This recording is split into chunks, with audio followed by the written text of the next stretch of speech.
What is going on, everybody? It is Destroy here with DFS, bringing you our Friday video going over tight ends. There's no video yesterday, guys. I had some stuff pop up. Couldn't do videos for NBA or NFL, but we have both of them here and early in the morning. So one tight end over 6K this week, 5 over 5 or 4 over 5. Not a lot of tight ends to choose from this week, at least playable ones. George Kittle, 6,500, Carolina, limited in practice. Carolina has a decent defense. And San Francisco's pass offense hasn't looked too well. Having Emmanuel Sanders helps out George Kittle, in my opinion, because it creates another target for Carolina to have to worry about. But if Kittle's banged up, watch his status. Carolina, like I said, still does have a really good pass defense, and San Francisco doesn't have the best pass offense. But George Kittle is the most reliable guy on that pass offense. Been targeted pretty solid for the most part all season. 2 games below 8 targets. The rest of them, at least 8 targets. And only getting over 100 yards once this season. And only has 1 touchdown. So I don't know if it's this game he's going to break out. I don't believe so, but look forward to it next week. Darren Waller against Houston. If Williams is still out, Waller is still the best option for that offense. Last year, he finally got his touchdowns. We've seen what he does when he gets receptions and yards. He got 2 touchdowns and got the highest point total he's had all season at 34.6. Yeah, he went up $1,200 this week playing Houston. Houston just gave up, I think, 1 or 2 touchdowns to Indianapolis last week. Their pass defense isn't all that great. And Darren Waller, like I said, is probably the most reliable option on that team, even with Williams playing. It's just if Williams is playing, then Waller can get a little more yardage.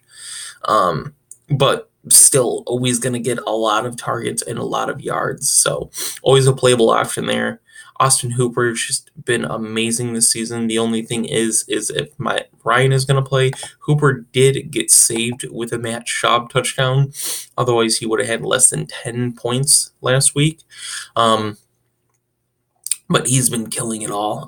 That was his lowest targets all season. Second lowest yards, but he's not a touchdown-dependent person, as we've seen him go off for 20-plus point games without a touchdown. It's just if Matt Ryan's playing or not. Hooper's still a really good option. With Sanu getting traded, that's 1 less target for Matt Ryan. So you're only left with Hooper, Ridley, and Julio Jones, in my opinion. Maybe some Devontae Freeman.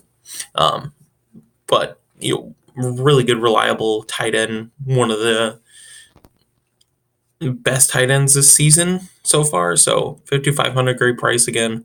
Evan Ingram, if the Giants offense could be healthy, they'd have a really decent offense.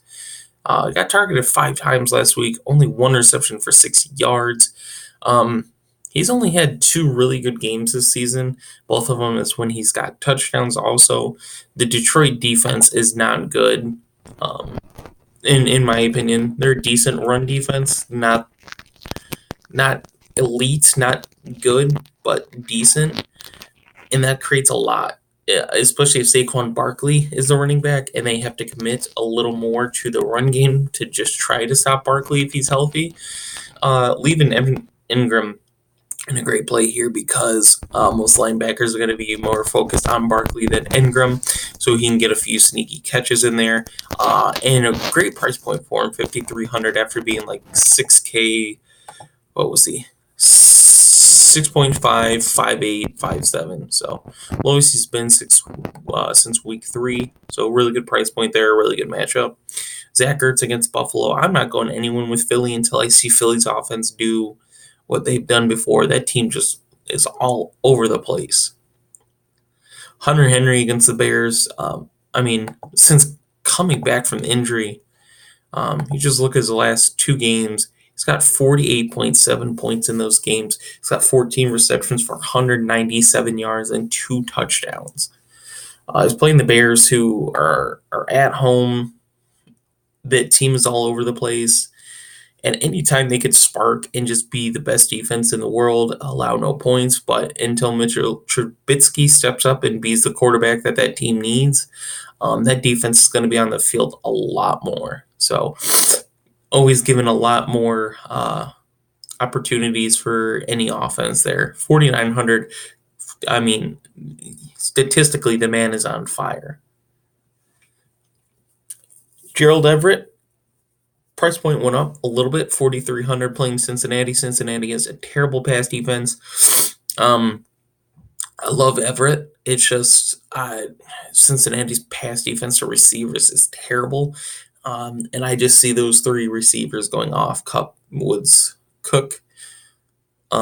So if no one's hurt for the wide receivers, I'd just play any of them just because of the touchdown potential with them rather than Gerald Everett. I mean, if you need the salary, you can always go Everett. He's not a bad play by all means. He had 10 targets last week, but he only did have 4 receptions. And plus, Todd Gurley's going against the worst rush defense in football, so Todd Gurley's a good play there too. Jared Cook is questionable. If Jared Cook doesn't play, we saw Josh Hill have a good week last week for being 2,600. He got you 13.3 points, playing against the worst tight end defense in the league. So at 3,200, still a decent play there for Josh Hill. Delaney Walker, questionable. If Delaney Walker plays, he's not that bad of a play. Playing against a terrible Tampa Bay defense. Doesn't look like he's going to play. And I don't even know who their backup is. You can scroll down, and it's Juanu Smith. So, yeah, Juanu Smith. Doesn't seem that bad at 2,800. Not one of my favorite plays for cash. Definitely GPP play.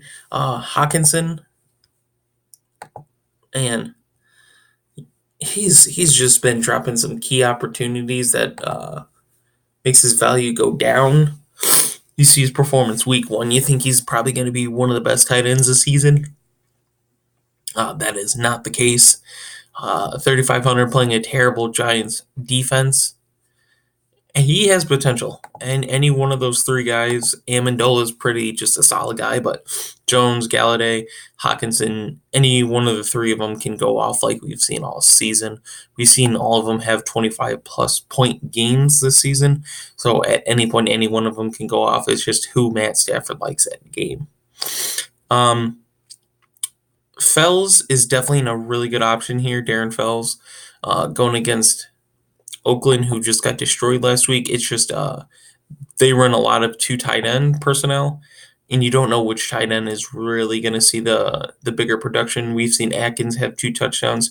We've seen Fells have 2 touchdowns. It's just too much of a risk, in my opinion.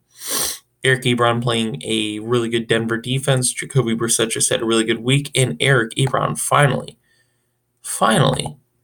just has a good game again. 17 points last week.